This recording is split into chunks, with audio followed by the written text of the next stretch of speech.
Amazing grace, how sweet the sound. 행복한 교회 성도 여러분, 오늘은 고난주간 첫째 날입니다. 이 시간 예수 그리스도의 십자가 사랑을 깊이 생각하며 고난주간 주제 찬양을 함께 부르시겠습니다. 나 같은 죄인 살리신 주의 놀라워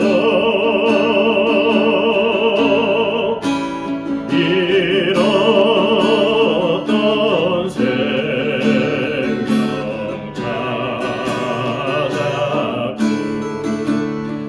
광명을 얻었네.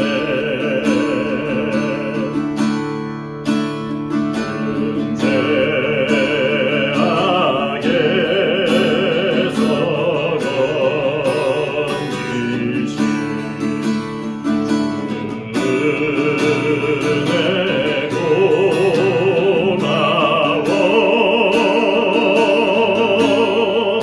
나 처음 믿은 그 시간 귀하고 귀하다.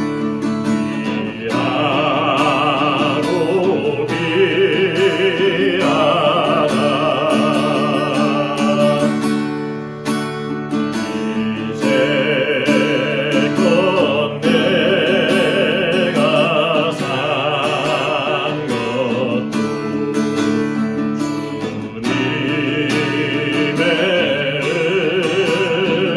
은혜라. 또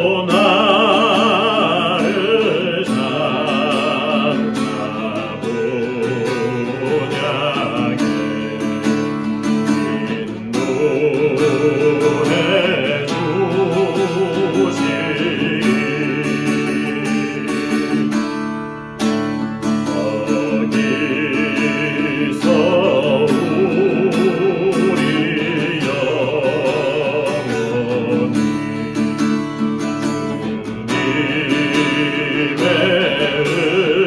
주님의 은혜로 해처럼 맑게 살면서 주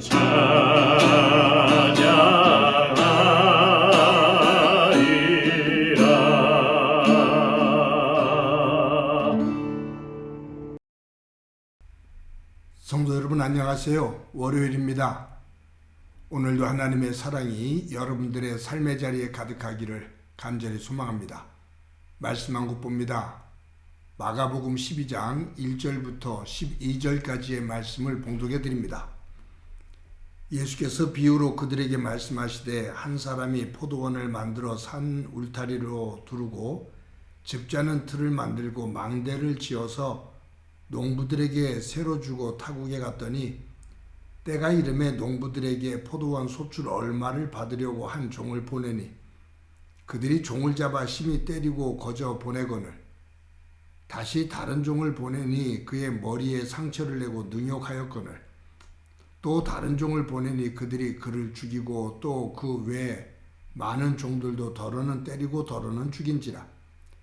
이제 한 사람이 남았으니 곧 그가 사랑하는 아들이라. 최후로 이를 보내며 이르되 내 아들은 존대하리라 하였더니 그 농부들이 서로 말하되 이는 상속자니 자 죽이자. 그러면 그 유산이 우리 것이 되리라 하고 이에 잡아 죽여 포도원 밖에 내던졌느니라. 포도원 주인이 어떻게 하겠느냐? 와서 그 농부들을 진멸하고 포도원을 다른 사람에게 주리라. 너희가 성경에 건축자들이 버린 돌이 모퉁이의 머릿돌이 되었나니 이것은 주로 말미암아 된 것이요 우리 눈에 놀랍도다 함을 읽어보지 못하였느냐 하시니라. 그들이 예수의 이 비유가 자기들을 가리켜 말씀하신 줄 알고 잡고자 하되 무리를 두려워하여 예수를 두고 가니라. 아멘. 우리는 이번 한 주간 동안 고난 주간으로 지키게 됩니다. 고난 주간을 중심으로 또 큐티를 하기도 합니다. 한 주간 동안 예수 그리스도의 고난을 묵상하며 또 말씀을 함께 나눌 때 저와 여러분의 삶의 자리 가운데 하나님의 은혜가 가득하기를 소망합니다. 전도서 3장 1절에 보면 범사의 기한이 있고 천하 만사에 다 때가 있나니 라고 말씀합니다. 모든 것에는 기한이 있고 때가 있다. 쭉 정해진 시기가 있고 정해진 때가 있다 그 말이에요. 하나님께서는 모든 사람들에게 그 기한과 때를 주십니다. 그것이 각자에게 조금씩 다르겠지만 결국은 우리가 삶을 사는 데 있어서 하나님께서 어느 순간 우리에게 삶에 여러 가지의 형태의 기회를 주십니다. 그 기회를 내가 어떻게 활용했느냐, 그것을 내가 어떻게 받아서 또 이해를 했느냐라는 것에 따라서 우리의 인생의 내용이 달라집니다. 성경에 나오는 믿음의 사람들을 보면 그들은 하나님께서 그들에게 주신 때, 그 때를 믿음 안에서 잘 응답하며 또 그것을 가지고 선용하면서 하나님 앞에 섰습니다. 특히 하나님께서 회개할 것을 촉구하실 때, 죄를 지었을 때 그것을 깨닫게 하시고 그 회개할 때를 주셨을 때 그 때를 깨닫고 하나님 앞에 무릎을 꿇은 사람들, 회개를 하는 사람들이 있죠. 그런데 그 때가 주어졌음에도 불구하고 회개를 하지 않는 사람들이 있습니다. 그 대표적인 예가 회개를 한 사람이 다윗이고 회개를 하지 않은 사람이 사울 왕입니다. 그런데 그들의 삶의 끝자락은 너무 대조적입니다. 한 사람은 하나님의 영광이 되어지고 한 사람은 하나님의 진노 속에서 자녀들과 함께 비참한 죽음을 겪게 됩니다. 오늘 이 본문을 보면 예수님께서 예루살렘 성에 들어가셨어요. 이제 곧 십자가를 지고 죽으시는 그 시기가 온 겁니다. 대제사장과 서기관들, 바리새인들, 사두개인들, 이 유대 종교 지도자들이 어떻게 하면 예수를 잡아서 죽일까 그 궁리를 하고 있어요. 분위기가 아주 긴장감이 맴돌면서 험악한 상태가 됩니다. 그런 상황 속에서 예수님께서 비유로 말씀해 주셔요. 하나의 비유를 말씀하시는데 그 비유의 내용이 오늘 본문에 나옵니다. 한 부자가 있습니다. 그는 포도원을 잘 가꾸었습니다. 근데 그가 일이 있어서 타국으로, 먼 나라로 떠나게 됐습니다. 그래서 농부들에게 이 포도원을 맡겨요. 이제 한 해가 지나서 농사가 끝나고 그 수확한 것을 가지고 주인에게 소작료를 내야 되죠. 주인이 종을 한 사람 보냈습니다. 소작료를, 정해진 소작료를 받아오라고. 그런데 주인이 보낸 이 종을 농부들이 두들겨 패서 보내요. 주인이 뭔가 잘못됐구나 생각을 해서 다른 종을 보냅니다. 근데 농부들이 이 종 또한 두들겨 패고 아주 수모를 주어서 보내요. 주인이 또 다른 종을 보냅니다. 이번에는 죽입니다. 그래서 이 주인이 몇 차례 종들을 보냈는데 두들겨 패서 보내고 어떤 이는 죽이고 그래요. 이제 주인이 아들을 보내기로 마음을 먹습니다. 내 아들을 보내면 저들이 종들을 하대하면서 함부로 대했는데 내 아들에게는 그렇게 하지 못하겠지. 그래서 아들을 보내요. 근데 이 농부들이 이 포도원 주인의 아들을 보자 뭐라고 말하냐면 이 포도원 주인의 아들이 온다. 상속자가 아니냐. 저 상속자를 우리가 죽인다면, 저 아들을 우리가 죽인다면 결국 이 포도원이 우리 것이 되는 것 아니냐. 그래서 그 아들을 잡아서 죽입니다. 그 소식을 듣고 주인이 직접 와요. 그래서 그 악한 농부들을 다 진멸합니다. 그리고 다른 농부들을 세워서 그 포도원을 관리하게 합니다. 이것이 예수님께서 비유로 말씀하신 포도원 농부의 비유입니다. 이 예수님의 비유, 이 비유를 이 대제사장들, 바리새인들, 서기관들, 사두개인들 이들이 들어요. 예수님께서 그들에게 이 비유를 말씀하셨으니까. 그런데 12절에 보면 이렇게 기록되어 있어요. 그들이 예수의 이 비유가 자기들을 가리켜 말씀하신 줄 알고 라고 말합니다. 예수님께서 이 비유를 말씀하셨을 때, 이 비유는 우리를 들으라고 하는 말이구나. 우리에게 깨달으라고 주는 말이구나.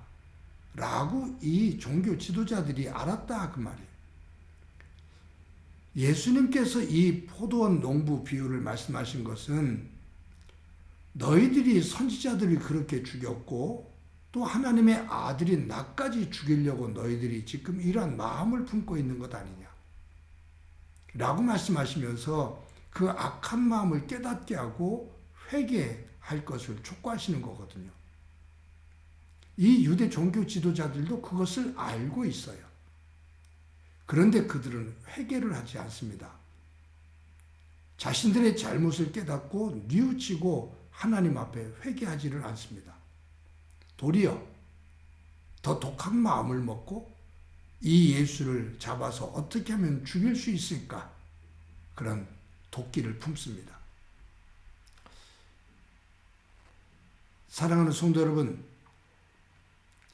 하나님께서 유대인들에게 여러 가지 절기를 지키게 명령하셨죠. 유월절, 초막절, 오순절, 나팔절 이런 절기들을 하나님은 지키게 하셨습니다.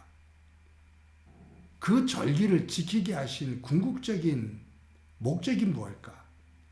하나님께서 그들에게 영광을 받으시기 위해서, 제사를 받으시기 위해서 분명히 그와 같은 뜻이 있습니다. 그런데 더 중요한 것이 있습니다. 너희들이 세상에서 살다가 세상에 빠져서 세상 것에 의해서 자꾸 나를 잊어버려 나에게서 멀어져 가. 그러니 너희들 항상 내가 정해준 때에 그 자리에 나와 제사를 지내며 나 여호와를 기억해라. 내가 너희들에게 무엇을 행했고 어떤 은혜를 주었는지 그것을 고백하며 나와의 관계를 잊지 마라, 멀어지지 마라 라는 말씀이에요. 하나님께서 우리에게 안식일을 지키게 하셨습니다. 어떤 이들은 이 안식일이 하나의 굴레처럼 생각을 해요. 하나의 억압처럼 생각을 해요. 아니요. 이것은 축복입니다. 우리가 세상에서 살면서 자꾸 하나님으로부터 멀어지죠. 세속화가 되어져요. 그랬을 때 하나님이 너희들이 내 앞에 나와 나와의 관계를 맺는 이 예배를 소홀히 하면 너희들은 끝없이 나로부터 멀어져 가. 그러니 삶의 자리에서 일주일에 한 번은 너희들이 꼭 정해진 시간에 내 앞에 나와 예배를 드리며 나와의 관계를 다시 말씀을 중심으로 점검하고 돌아가거라. 이것이 흐트러지면 안 된다. 그러면 너희들 끝없이 방탕한 삶을 살고 나로부터 멀어진다. 그 말이에요. 즉 하나님께서 우리에게 주신 절기, 하나님께서 우리에게 명하신 안식일이라는 이 개념은 하나의 굴레를 씌우는 것이 아니라 이것은 하나님께서 믿음의 사람들, 하나님의 백성들이 제 자리에 서서 하나님과의 관계를 바르게 갖고 하나님이 주시는 복을 받을 수 있는 그 자리에 서게 하시는 거예요. 기회예요. 나를 돌아보는 기회. 나를 다시 한번 점검해서 하나님의 백성답게 세우는 때입니다. 고난주간을 보냅니다. 예수 그리스도의 십자가의 고난과 예수 그리스도의 부활, 이 절기를 통해 하나님께서 우리에게 주시고자 하시는 것이 무엇인지, 나에게 원하시는 것이 무엇인지 그것을 다시 한번 돌아보면서 하나님의 백성으로, 하나님의 자녀로, 하나님의 일꾼으로 바른 자리에 우뚝 설 수 있는 귀중한 한 주간에 훈련되어지는 삶이 되어지고 그 후에 하나님의 은혜가 가득하기를 간절히 소망합니다. 한번 기도합니다. 하나님 감사합니다. 고난주간을 이어가고 있습니다. 우리의 삶의 자리에서 예수님의 십자가의 고난을 묵상하며 내가 조그만 것 하나라도 내려놓고 내가 즐기는 것 잠시 멈추고 예수 그리스도의 십자가의 고난에 집중하며 그 예수님의 죽음이 나와 어떤 관계가 있는지, 이 고난주간을 통해서 하나님은 내가 어떤 모습으로 변하기를 원하시는지 기억하고 하나님 앞에 더 가까이 나가는 오늘 하루가 되도록 은총 베풀어 주옵소서. 오늘도 하나님께서 우리와 함께 해주시리라 믿고 예수님의 이름으로 기도드립니다. 아멘.